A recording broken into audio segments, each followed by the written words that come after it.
tradition, conservation, family, the outdoors. It matters to you. It matters to us. This is Hunting Matters, presented by Houston Safari Club Foundation. Here's Joe Bitar.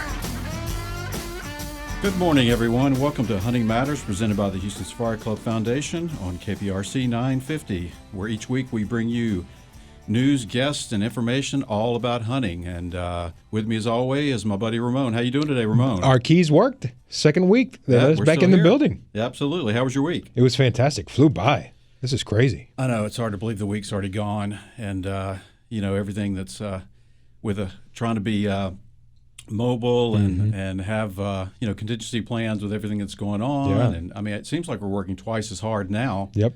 Than we did before. We have to. You have to have two plans in place. I wish I was out in the woods right now or on the water. Either one. Well, you know what? We can just put on a record and head on out at 6 a.m. We should just get out. Absolutely. That'd be awesome. That'd be fine in my book. But no, we're excited to be here again this week with everyone on Hunting Matters, and we're going to be talking about all kinds of different topics. But we have a special guest this week, a gentleman by the name of Mr. Jack Carr. Jack is a New York Times bestselling author, former U.S. Navy SEAL. I don't think you're ever a former SEAL. You're always a SEAL. Jack has published 3 political thrillers, the first one being The Terminal List, followed by True Believer, and now his third book has been released as of April this year, Savage Son. And if you like political thrillers or just like good writing, I mean, they are amazing. We're going to talk a little bit about that, talk a little bit about Jack's upbringing, his experiences in the outdoors. I've read all 3, and they're phenomenal. Yeah. I mean, I've really enjoyed them, and I've really identified with his main character and the other characters. He does a great job of writing characters. So, because you two are a bad eye, you can fight, and you're smart and cunning and intelligent. You're not supposed to tell anybody. Is that how you identify with secret weapons? There's nobody that is as much of a, I don't know. His characters are something else, right. But his main character, which we'll get into, is amazing. Yeah. So why don't we go ahead and welcome Jack to our car? Jack to our car. Jack to our show. Good morning, Jack. How are you? How's it going? Great to be here. Great. We really appreciate you being here. So no, it's awesome. And when I hear you introduce me as a New York Times bestselling author, it's still new to me because it's just a couple months old, and I've been in this full-on sprint for the last, it seems like years, but especially since having to adapt and launch a book during probably the height of the April surrounding coronavirus. So it's I still feel like I'm in this full-on sprint, and I'm just now kind of transitioning and putting that behind and diving back into book 4. So it's very cool to hear that. Thank you. Yeah, it's new and it's exciting and it's well deserved. I've read all 3, and I am waiting for the 4th one quickly. I'm working on it. We're all packed into this house together, so with 3 kiddos just outside, just beyond these doors. It's so hard to find some quiet time. So I go down to the guest room and I lock myself in there, and that's where I've been getting most of the work done, because before that I'd go to the local library, which has study rooms, and lock myself in those, but it's still shut down. So I can't go to my usual library office and have some moments of quiet, which is the most important part of writing, for me anyway, is not being interrupted and having just a quiet place to think and create and get these things done. Right. I'm sure. I mean, being able to maintain that stream of thought in a quiet environment and really get into your characters and think retrospectively about what you've written and what you're going to write. I can't imagine that that's an easy task if you've got, and I've had, we have 3 young boys and tried to work from home for a while, and having somebody, screaming, crying, your dad, you're not working at home. It's, Daddy, I need this, I need that. It's insane. It's absolutely insane. So an off-site location is 100% necessary. And I gotta start getting a little creative. I got a cabin that a friend's going to loan me here in the coming weeks, so I'll be able to get out and just have a quiet place where I won't be interrupted to keep working. So I'm super fired up. 4th one in the hopper, and working on the scripts for the Amazon series for the first book, which is crazy as well. So a lot of things cooking right now. Yeah, let's talk. Let's don't leave that subject. So, look, quarantine time and things like that have obviously driven people to websites and online and social media and television and Amazon and Netflix have been the bountiful recipients of a lot of people for this. So you are currently working on a project. I'm sure that probably got stalled somewhat to bring one of your books to the viewing audience. Can you tell us a little bit more about that? Yeah, so Chris Pratt optioned the first book before it even hit shelves. So back in January of 2018, the book came out in March. But he got his hands on an early copy through a mutual friend who I had no idea was a mutual friend. Gave him the book, and he read it, loved it, and wanted to option it. So he did. And the crazy part about that is that as I was writing it, I thought of him playing the main character. And it was kind of a strange person to think of because at the time he was in Parks and Rec, and he had a small part in Zero Dark 30. So he played a SEAL in Zero Dark 30, and I thought, this is a guy that can pull this off. He's the right age, he's got the right attitude, he's likable, which is very important for my character because he's going to do some very violent things to people that the reader or the audience is going to have to essentially forgive him for and root for him in those situations. So he's going to have to be likable, and Chris is that guy. So he's just amazing. And the other crazy part is I thought of Anton Fuqua directing, and he wrote or directed the Training Day. That's what he got his Oscar for. He did Tears of the Sun, did the Equalizer movies, did Shooter. Just an awesome guy. Magnificent Seven, so he's worked with Chris before on that film. And yeah, he's directing. So it's crazy kind of how the star and the one person I wanted to direct it are both involved, and it's crazy. So I feel very fortunate. So wait, let me get this straight. So you envisioned Chris being the main character in your book before it ever happened, and he kind of thought prospectively too that here's something that's really cool I want to be a part of. I mean, I'm still envisioning Chris as he was like the shoeshine guy in Parks and Rec or something. I mean, he you don't put those together, but you guys both kind of had that vision unknowingly, unbeknownst to each other. Yeah. So by the time he read it, he was already an A-lister, so he read it. But when I started writing it in 2014, he was just the Parks and Rec guy, really. Wow. That's what he was known for. But I thought about Tom Hanks played all those roles in the 80s that were all comedies, and that's how people thought of him. That's all he was in. That's amazing. That's amazing. All right, we're going to take a quick break here. We're here with New York Times bestselling author Jack Carr. You can learn all about him at officialjackcarr.com. We'll be right back with Hunting Matters on KPRC 950.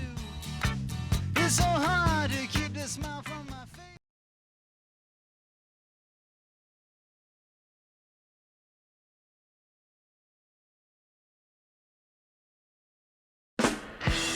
face. He'll forgive you for it, at least till he meets you, and then you'll have to pay. Yep. For those of you just joining us on Hunting Matters, Jack Carr is a New York Times bestselling author and retired U.S. Navy SEAL. Jack, how you doing this morning? Doing great. Thank you guys for having me on. Awesome. So, Jack, you obviously you're cranking out the books. It's been a phenomenal writing career, but you had your start in the military field. And for those of our listeners that don't understand, they know you as the author and the writer, and they may not know too much about your background. I'd like to talk a little bit about your military background, and when did you start thinking about joining the military? Yeah, so I wanted to be in the military from essentially the day I was born. And that's because my grandfather was a Marine fighter pilot in World War II, and he was killed off Okinawa in 1945. So I grew up with his medals and the silk maps they used to give aviators back then, and pictures of him in squadron and that sort of thing. So I just was naturally drawn towards military service at a very early age. And then when I was 7, I found out about SEALs. And I was just kind of drawn to that ground combat, to special operations very early on, did all my research, all the research you possibly could back then in the early, mid, late 80s when there was hardly anything written about SEALs or special operations in general, well before the time of the internet. So I just knew that was my path. And during that time, I was also reading fiction. And most of those books that I read had protagonists with backgrounds I wanted one day. So books by guys like Tom Clancy and Nelson DeMille and David Morrell and A.J. Quinnell and J.C. Pollock and Mark Bolden, and these guys who typically had, most of the time it was Special Forces guys were their protagonists, or former Special Forces guys, Army. But every now and again there was a SEAL in there, like Tom Clancy's Without Remorse. He had John Clark, of course, for people who remember that book and that character. So I was just naturally drawn towards that, and I just loved reading. My mom was a librarian, so I grew up surrounded by books, and I knew that one day after the military, then I would write fiction in the genre that I was enjoying so much. So that was always my path. Those were the two things that I always wanted to do with my life, and I felt callings to both of them. I feel both are professions, not necessarily careers. I just feel it's a calling, and now I've transitioned out of 20 years in the SEAL teams and jumped right into writing, and got very lucky to have my first book published by Simon & Schuster, and it was kind of off to the races after that. Right. Now, 20 years in as a SEAL, that's a long career. You obviously saw a lot. When did you go to BUDS training? So I went in January of 97 with Okay. my BUDS class update, and got to my first SEAL team October of 97. And back then you were on probation for a while. So nowadays you go to SEAL qualification training right after BUDS, and then they give you your Trident, and then off you go to your team. But when I went through, you would go to your team first, and then you would be on probation, and you go through SEAL qualification training there, then called SEAL tactical training. And then if you were someone that your platoon trusted enough to go downrange and to put their life in your hands, then you'd get your Trident. So that was my path, and I started enlisted because I wanted to be a sniper, and typically officers aren't snipers, so came enlisted. I also wanted to learn the trade, establish a reputation, and just learn how to do it from the ground up. So I came in enlisted, and then went to officer candidate school, graduated there in 2003, and then right back to the SEAL team. So it was a good 20-year run, but it's also nice to have put that behind me now and be focused on writing and on my family. Now, you didn't start. Did you start writing as a SEAL, or were you just in the thought process of? Obviously, you're a prolific reader. So, were you in writing mode then, or were you? It's all about the SEALs at this time. No, the pendulum is all the way on the team. Right. I was always reading because it's just been a part of my life since I was born. So I'm always reading, in particular, nonfiction on warfare, terrorism, counterterrorism, counterinsurgencies, culture, the different areas that we were going to go.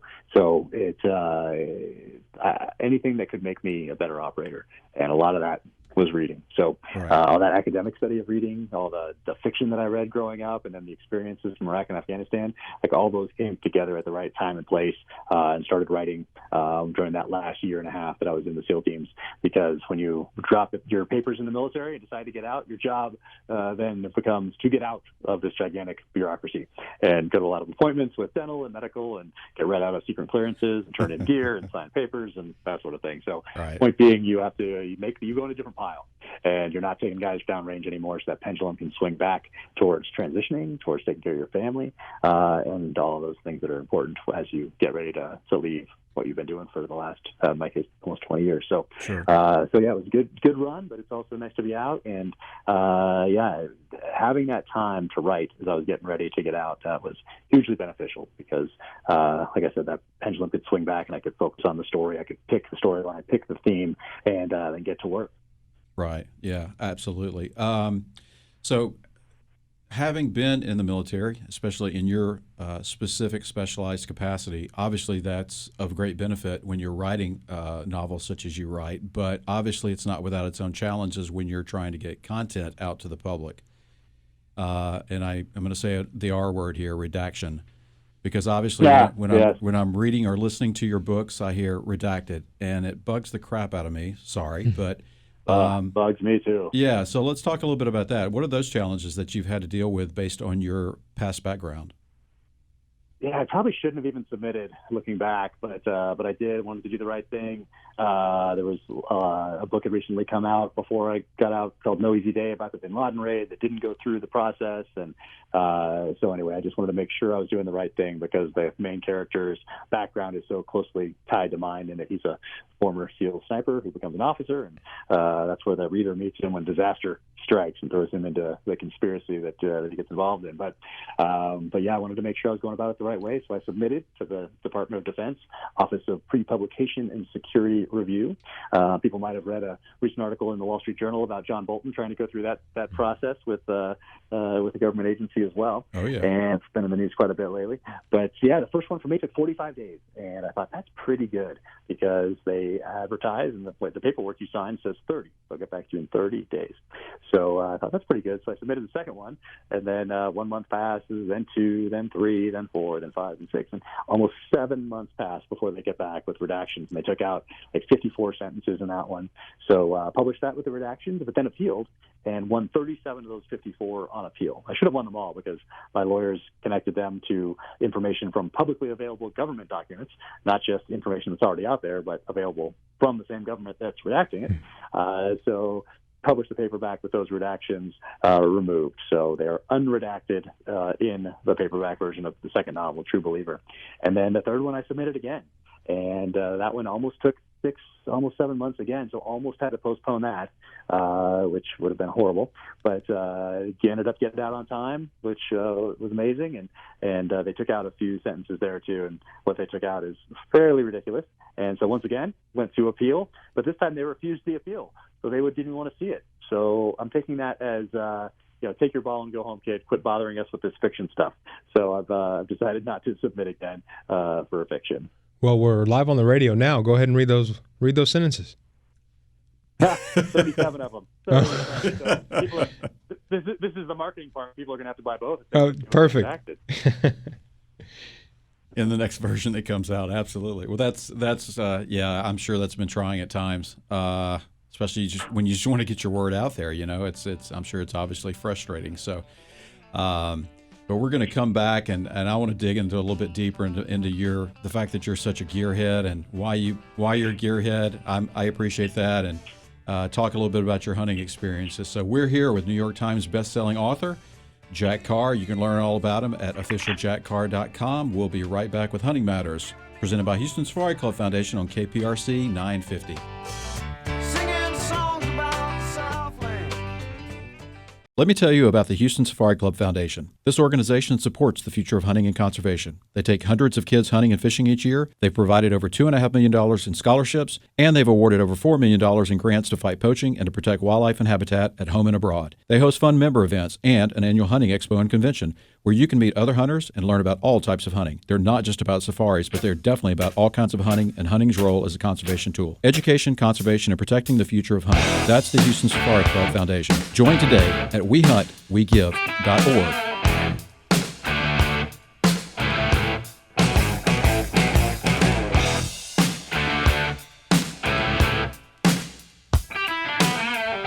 Good morning and welcome back to Hunting Matters, presented by Houston Safari Club Foundation on KPRC 950. So glad you could join us this morning, and welcome, Ramon. How are you doing? I am well. During the break, Jack read us the redacted sentences from his book. I know, isn't that awesome? Yeah, it's fantastic. Too bad we can't share them with everyone Martha else. Stewart, who would have thought? I know, Martha Stewart, and who's the other guy on her cooking show now?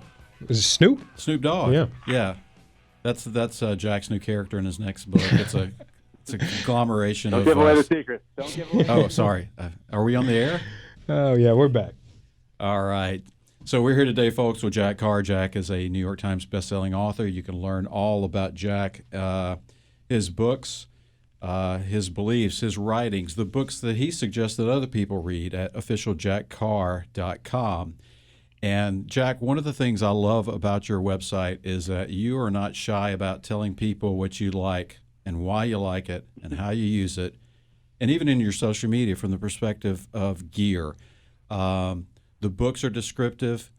Me being a hunter, I like to read those sorts of things for everything from knives to tomahawks to rifles to shotguns. I mean, that's obviously a very important part of your writing.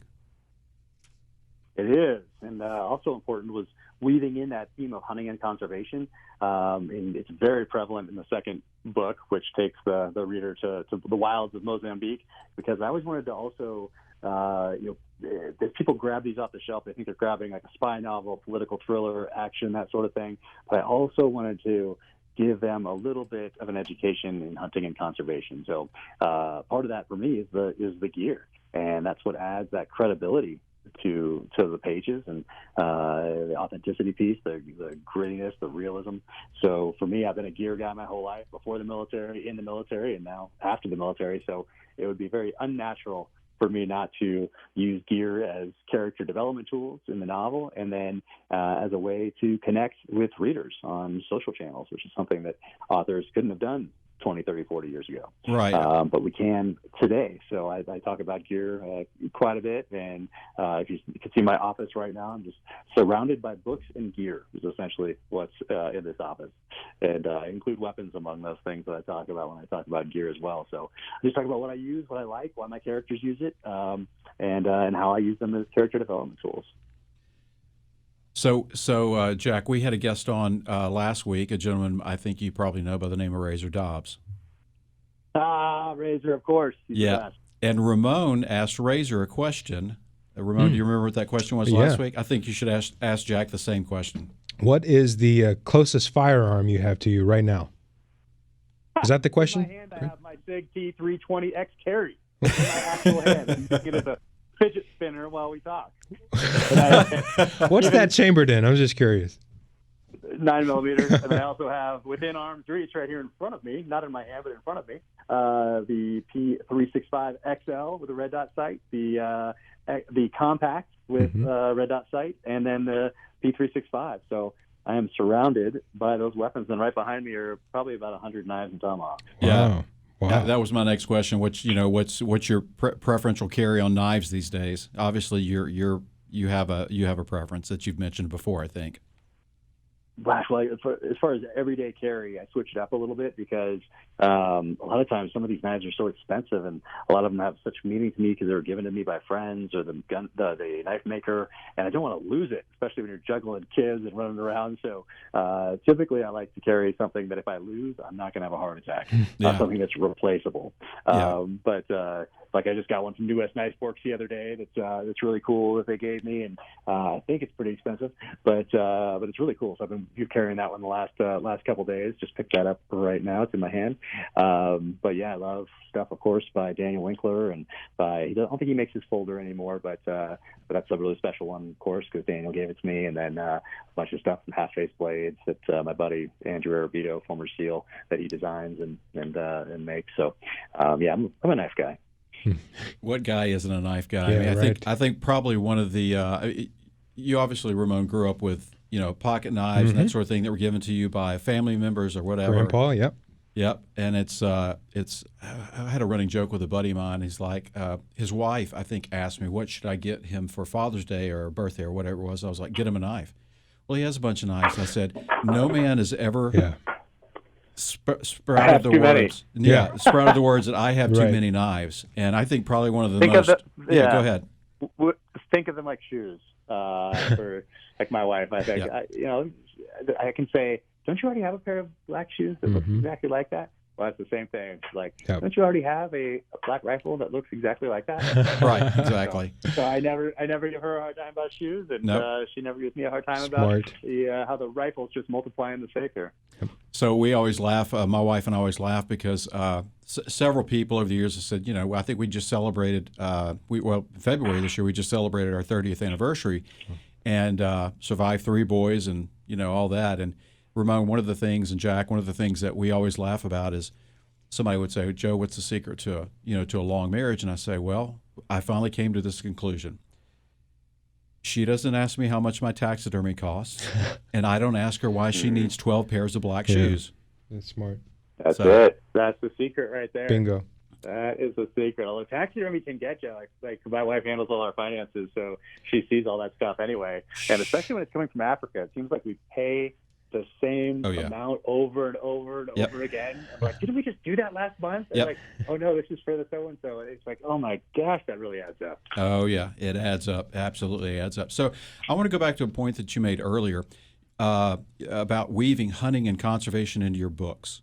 That's something that, as a hunter, I obviously catch that. Some people may not catch that, but I mean that's really in the forefront of your conversations among your characters and who they are and what they do to relax and that sort of thing. So I think that's amazing that you weave in hunting and conservation into your books. Yeah, and I didn't really know how that was going to play, particularly in New York with a major New York publisher. Right. But they love it, and they've never asked me to take anything out or to tone anything down as far as that stuff goes. They really give me free reign to do whatever I want. But the first novel, The Terminalist, starts essentially with a scene that's tied closely to hunting, and the second one has a hunting theme is a major part of the storyline. It's how a character learns to live again. It's actually through hunting, through conservation, and through some anti-poaching efforts. And I went over there to Mozambique to do that research in person, then dropped down to South Africa the next year to really learn about the anti-poaching side of the house and the people that are on those teams and how they track and where they got their experience and some counter-tracking things. And it was just fascinating being able to weave that into the storyline. And then this third one, Savage Son, that's the one I've wanted to write since sixth grade when I first read The Most Dangerous Game by Richard Connell. That was a 1924 short story, and you can get through that in about an hour. But I always wanted to write a thriller that would pay tribute to that short story. So it really explores the dark side of man through the hunter-hunted dynamic, and that's what book 3 is all about. Yeah, well, it must be terrible having to go to those places to research your job.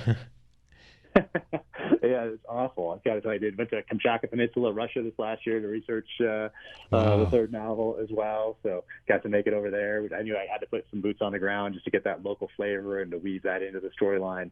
So I got to do that. And yeah, South Africa and Mozambique. And now I'm kind of taking a breath and thinking like, hey, where do we want to go? Where can I bring my wife? She was not thinking I'm going to Russia or south of Siberia. Next story's in Hawaii.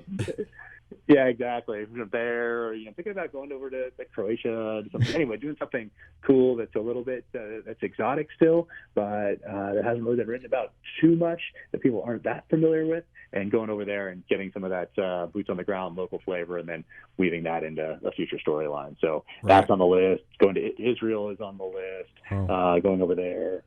So yeah, I love doing the research. That's awesome. Don't Ramon. We're going to come back to the Russia because I want Jack to tell his Russia story. Oh yeah, here in just a second. But so Jack, did you grow up hunting? I mean, has that always been part of your life, hunting and fishing? It's always been a part. The fishing's always been a part of my life. I always wanted to go hunting as a kid, but my dad just didn't do it. So I was always so jealous of the other kids whose dads took them out hunting. But we just didn't hunt. We shot. We went to the range, so we were around firearms. We had them in the house, but we didn't hunt. So my first real hunt, the one that I think of as my first real hunt, was a sniper sustainment hunt in Washington State, northern Washington State, in 2000. So it was amazing, great experience up there. I hung a deer up in a tree. We're slicing pieces off, searing it on the grill, and it was everything that I thought it was going to be. And from then on, I was pretty much all in. But we got very focused, obviously, very soon thereafter on going to war and doing everything that entailed. So I still got to do some sniper sustainment trips, but there was really no stop. After September 11th, it was a full-on sprint from then until I got back from my last Iraq deployment. So there was no I can't think of really anything I did. It was recreation during that time. It was all focused. Right. We're going to take a quick break right here and talk a little bit more about hunting on Hunting Matters, presented by Houston's Fire Club Foundation on KPRC 950. We'll be right back with Jack Carr.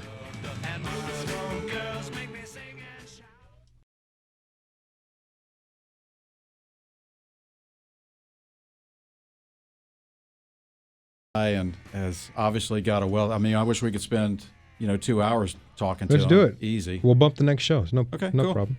You make the call. Yeah. We'll just go ahead and make that happen. Yep. Good morning, Jack. How are you? Hey, great to be here with you guys. Thanks so much for joining us. Again, for those of you just joining us, Jack is a New York Times best-selling author and a retired U.S. Navy SEAL. You can learn everything you need to know about Jack on officialjackcarr.com. Hey, Jack, let's talk hunting. Let's do it. Obviously, we talked in the prior segment about your weaving of hunting and conservation into your books and into your writings. We talked a little bit about the fact that fishing always was there, but you got into hunting a little bit later in life. So, what is your preference as far as hunting? I mean, you're obviously, I'm sure you're an equal opportunity employer, but if somebody looked at you and said, "Okay, we're going to go hunt, and you can choose one method of hunting," would it be bow, rifle, pistol? What would it be for you? I think it would be what I haven't done yet, which is bow elk. So I think that would be what I would. If you put me in a corner and said I had to choose or pick something, I think that would be it. But what I really love is traveling, going to these different places, finding out how they hunt these different animals, whether it's international or here in the United States, and learning and better. So I'm always learning. I'm a student of the hunt, just like I was a student and continue to be a student of warfare. And I just love going to these different places and finding out, hey, why do you hunt them this way here? Why are you doing this? And I ask a ton of questions when I get to these different places, and to include right here in the home state of Utah. I did my first mountain lion hunt last year, and I was just answering questions all the time. I think I was pestering my poor guide and outfitter to death. But I had a great time, learned a ton. Got to do my first brown bear hunt in Russia this year, and then a couple weeks later, I had one of the books for a while and got to go up to Alaska and do one up there. Got my first moose in Alaska a couple of years ago, which I think we just finished off the meat from that day not long ago. And then I love doing it with the kids. So I love being able to get out there with the kids and get away from the iPhones, get away from the iPads, get away from all those things, and be together without those interruptions of that electronic leash, because there's very few places now, it seems, where we can go.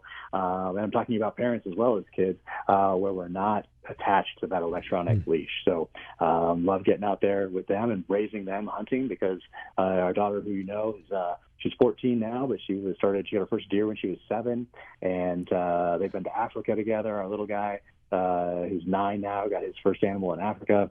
But it's great to be back here and to make a meal and to relive the experience and talk about, hey, this is the elk that you got in Colorado, or this is the deer you got in Texas, or this is the axis that you got out in Hawaii, and thank you so much for providing this for our family, and this is how we're grilling it up tonight, or whatever it is. It's just a great way to teach kids about responsibility and self-reliance, and get them outside in a way that's very visceral and primal, and something that they can pass along to their kids as well.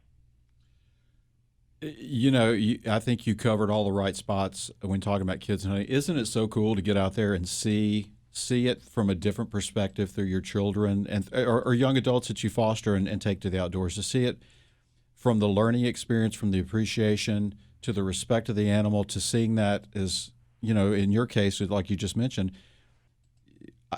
your child's thinking, I learned something, I did something, I've now provided nutrition for the family. Yep, no, exactly. And we talk about the training for it all year long, staying in shape, staying on the bow, staying on the rifle, so we're prepared to go if an opportunity presents itself and we can zip off and do something, or in preparation for something that we know is already on the book. So it's about being prepared as well. And for them, being able, like for my daughter, we took her to FTW Ranch out in Texas. I know you know that place very well. Oh, yeah. And we went out there and got her on the rifle, and so she got so comfortable shooting extremely long distances. Not that she's going to take those shots in real life, but it makes her so much more comfortable being able to take that 100-yard shot, 150-yard shot, 200-yard shot if she's dinging steel at 1,000, and just getting so comfortable with that rifle. So we love it's something that we do and think about all year long. Yeah, and I don't know about you, but I turn into a child when I start thinking about trips and planning for trips. My wife laughs at me because I start prepping as soon as I know I've got the trip booked. And then I start packing 3 weeks out. I've got stuff laid out in a room on the floor because I don't want to take too much stuff, which I'm always guilty of.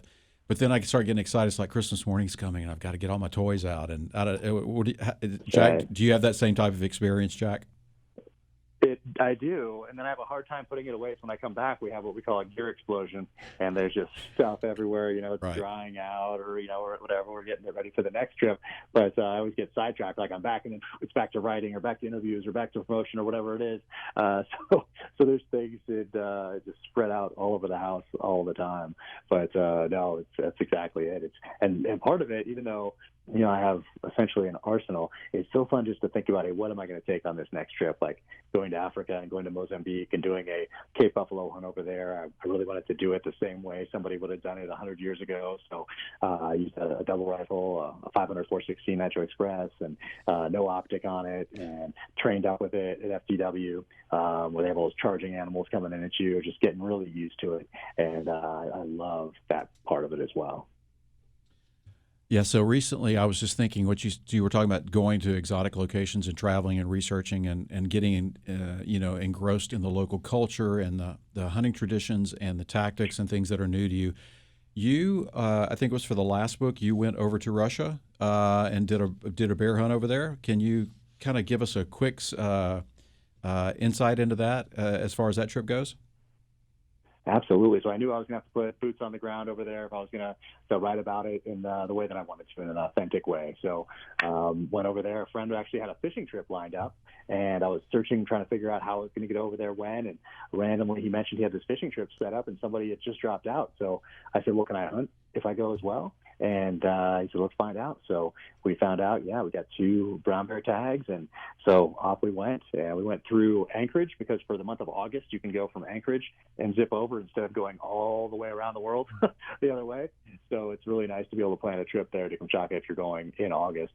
And went over there and had a crazy experience, learned a ton.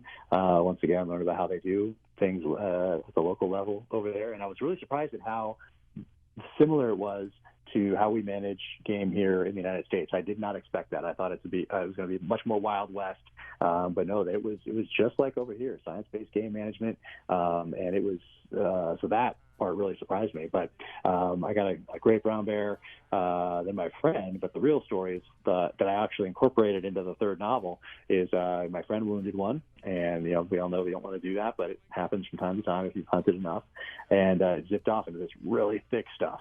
And I think in the States, I don't think they'd let you go in after a wounded brown bear into the really thick stuff, but off we went, and they handed me it looked a rusty side-by-side shotgun and a couple of rusty shells, and it reminded me of Mad Max, for those guys who have seen Road Warrior, or sorry, the Road Warrior, where he has that sawed-off shotgun, that side-by-side, and it's like, fizzling out and all that. So I thought it might be like that. So they handed me a couple of shells, and I made sure they were slugs, and off we went into the thick stuff. And it, would go in there, and I haven't been that switched on since Ramadi 06, I think. And the thing, the thing rears up like, 15 yards away, and I spin and shoot him just the way I would a person right in the chest, and he ran off a little bit, and then went down. So, but you got the job done. A monster, It was an old guy, so that's it was awesome. A really cool experience. Well, we're going to have you back on at some time to talk about your next book and talk a little. I want to hear some more details about that story. But Jack, thanks so much for joining us today. It's been a pleasure to talk to you, and can't wait to get together with you again and talk more about hunting. Sounds great. Thank you guys so much for having me on. Thanks, Jack. Again, Jack Carr, New York Times bestselling author of The Terminal List, True Believer, and now Savage Son. Learn more about him at officialjackcarr.com.